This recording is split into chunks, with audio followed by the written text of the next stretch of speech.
Eu hoje queria falar sobre a prisão do presidente Lula, do ex-presidente Lula. É muito difícil falar sobre esse tema nessa altura do campeonato, muito difícil, porque a gente trata de tudo hoje com muita paixão.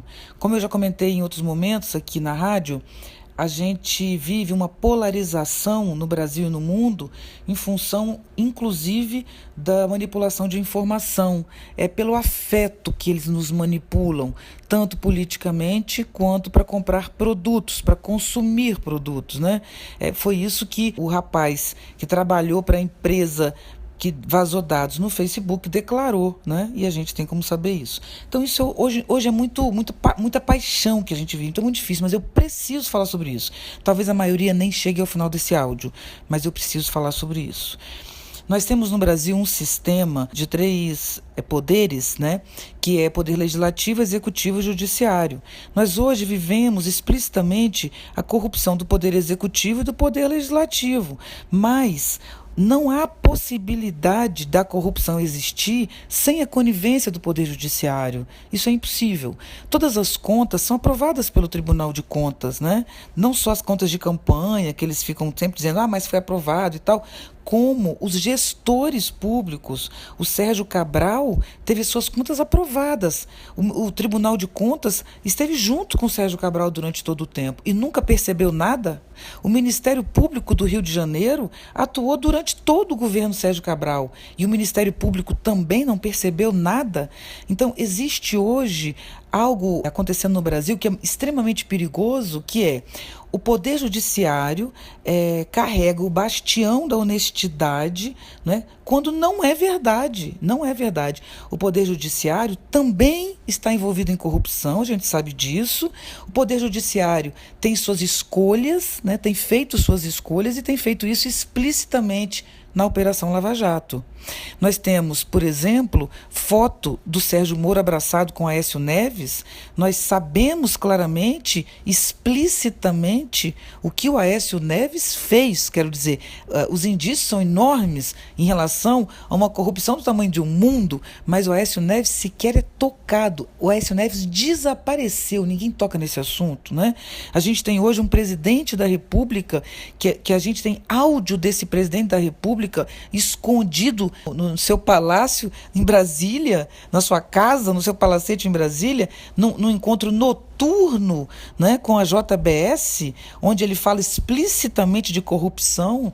A JBS deu esse vídeo como comprovação do que ela já tinha dito sobre Michel Temer e ele continua no poder, né? O Cunha foi preso, né? A gente sabe que o Cunha está preso, mas a mulher do Cunha, que obviamente tinha um envolvimento com o que o Cunha fazia, sequer foi presa. Por que o Sérgio Moro liberou a mulher do Cunha e tratou como inocente? Será que o Poder Judiciário também não está envolvido em corrupção? Por que a gente não pensa isso? Então, o que eu queria comentar com vocês é que a prisão do ex-presidente Lula, ela é um absurdo na minha perspectiva. Eu não votei no ex-presidente Lula, nem na sua primeira gestão, nem na segunda. Eu não votei na ex-presidente Dilma, nem na sua primeira gestão, nem na segunda. Eu não estou falando, votei na Marina. Eu não estou falando aqui como partidária, não sou petista, não sou afiliada ao PT, mas é inacreditável que isso esteja acontecendo na nossa frente.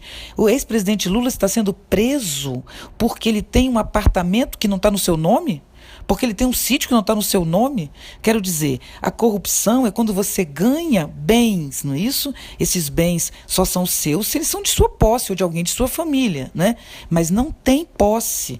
Um dia esse ia passar para o nome dele, sim, mas não foi, não passou. Não há provas de que o presidente Lula é dono do triplex e muito menos do sítio. Não há essa prova, né? Mas ele está preso.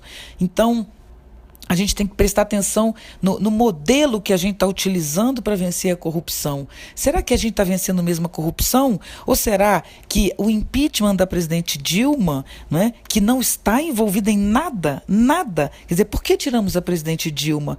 Porque ela era incompetente, mas a gente não faz o impeachment de um presidente por incompetência, não. A gente faz quando ele comete um crime. Vocês têm certeza que a presidente Dilma cometeu mesmo um crime enquanto era presidente do Brasil?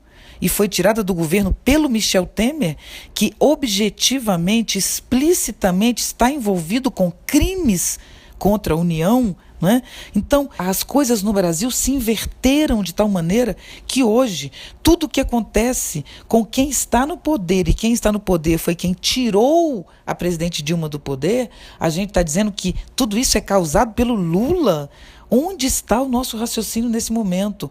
É preciso ter um mínimo de clareza sobre isso. O Adolfo Pérez Esquivel está indicando Lula para o Prêmio Nobel da Paz. Sabe por que ele está indicando? Por causa do trabalho que o Lula fez, que é inédito no mundo. E é fato. Procura saber isso nos organismos internacionais, na ONU, em relação à diminuição de desigualdade, em relação à valorização das classes menos favorecidas. O Lula está sendo acusado exatamente por isso, né? Está sendo acusado por quê? Porque distribuiu o dinheiro do Brasil para os pobres, né? É esse tipo de argumento que eu ouço de pessoas, né, no Brasil inteiro. Ah, mas ele criou o Bolsa Família e distribuiu, acabou com o Brasil. Não é verdade, não é verdade. É preciso que a gente procure os dados e procure dados de organismos internacionais em relação ao governo Lula, não é? Em relação ao que o Lula está sendo acusado. Pensa que grande parte do que a gente ouve hoje é notícia falsa. Vocês não ouviram tanto que o filho do Lula era dono da Friboi? Mas foi exatamente a JBS, que é dona da Friboi, que mostrou a corrupção do Michel Temer, que foi quem tirou a presidente Dilma do governo, né? Então, meus queridos e queridas, um dia toda essa história vai ficar muito clara. Um dia os meus netos vão ler nos livros de história, eu tenho absoluta convicção, eles vão ler uma história muito diferente da que hoje está sendo contada no Brasil por grande parte da população brasileira. O Lula, nesse momento, terá se tornado um mito, porque nós teremos matado esse presidente, nós teremos destruído esse presidente. Matado, eu estou dizendo no sentido metafórico, né? Pode até ser real, né? Mas a gente está destruindo a carreira desse presidente, difamando sua vida, colocando esse presidente numa prisão, movido por um ódio abstrato, né, por um juiz que cometeu crimes, porque expor áudios de uma presidente não deveria ser considerado correto nem legal, nunca foi. O Sérgio Moro fez isso, explicitando isso no Jornal Nacional. O Jornal Nacional sempre teve acesso às gravações antes de todo mundo. Ninguém pergunta por quê. Como o Jornal Nacional pode explicitar? Ninguém pergunta Tina, isso veio de alguma determinada fonte. Mas de que fonte? Como assim uma fonte? Ninguém fala que fonte é essa, quer dizer que pode. Enfim, as coisas não são como elas parecem, né?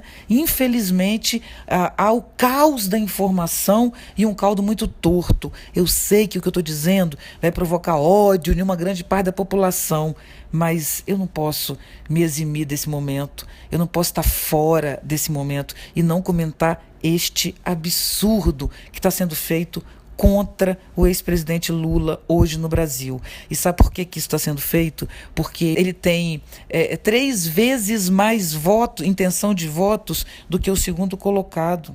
Por isso que o presidente Lula está sendo colocado nessa situação, para que ele não possa se eleger, porque hoje ele se elegeria. E sabe por que ele se elegeria, mesmo com todo o processo de difamação?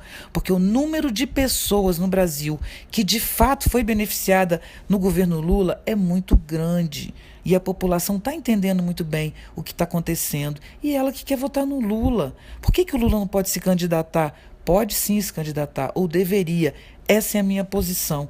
Infelizmente, tudo indica que isso não vai acontecer. E que essa história só vai ser contada daqui a muito tempo, né? E quem sabe um dia vocês vão ouvir e dizer, caramba, a Viviane tinha razão.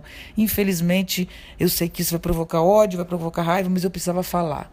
Um abraço para vocês.